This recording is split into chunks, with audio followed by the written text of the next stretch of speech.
The desert sands of North Africa shimmered under the scorching sun. Two massive armies stood poised, a heartbeat away from a clash that would decide the fate of empires.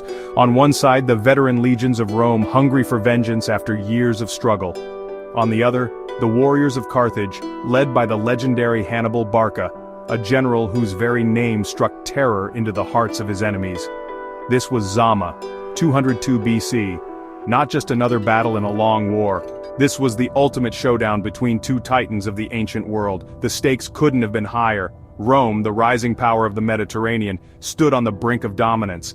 Carthage, the ancient maritime empire, fought for its very survival. The clash at Zama wasn't just about territory or tribute, it was about the future of the Western world. It was a battle between two ways of life, two visions for the future, and only one could emerge victorious. To understand Zama, you have to understand Hannibal. Here was a military genius who had haunted Rome's nightmares for decades. His crossing of the Alps with elephants no less was the stuff of legend. His victories at Trebia, Trasimene, Cannae, they were etched in Roman memory with blood and fire. Hannibal was more than just a general. He was a symbol of Carthaginian defiance, a living embodiment of Rome's greatest fear. He represented everything that stood in the way of Roman ambition. He had to be stopped.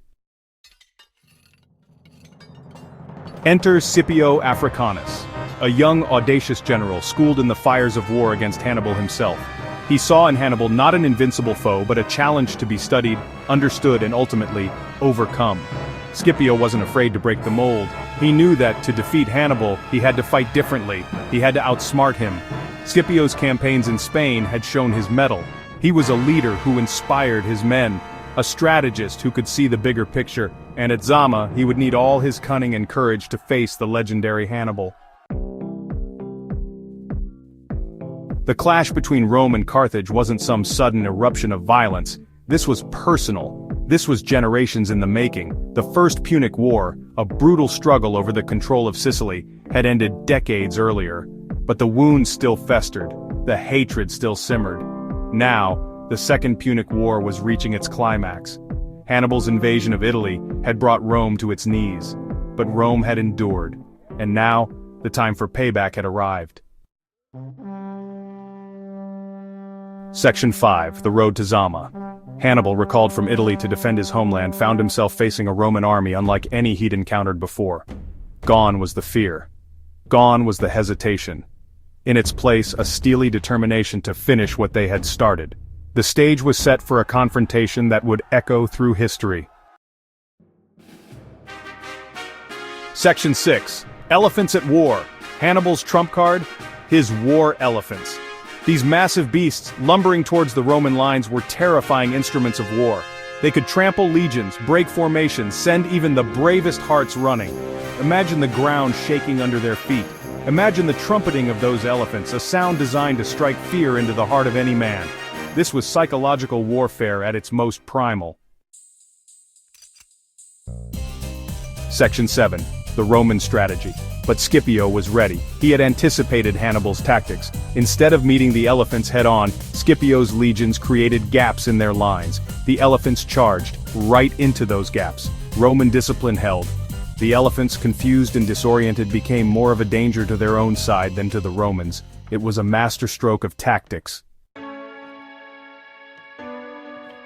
Section 8, The Aftermath of Zama. The Battle of Zama was a bloodbath. Thousands lay dead on both sides, but when the dust settled, it was Rome, and Scipio, who stood triumphant. Carthage, defeated and exhausted, was forced to accept humiliating peace terms. Their power was broken, their empire effectively finished. Zama wasn't just a military victory, it was a turning point in history. Rome was now the undisputed master of the Western Mediterranean. The path was clear for the rise of the Roman Republic and later the Roman Empire. Section 9, Echoes of Zama. Zama is a story of courage and brilliance. It's a reminder that even the greatest of generals can be outmaneuvered, outfought. It's a testament to the human cost of war, the sacrifices made on both sides. But most of all, Zama is a story about legacy. The echoes of that battle can still be felt today, in the rise and fall of empires, in the strategies and tactics of modern warfare, and in the enduring power of courage, leadership, and the will to win. What if Hannibal had won at Zama? How different would our world be? It's a question worth pondering.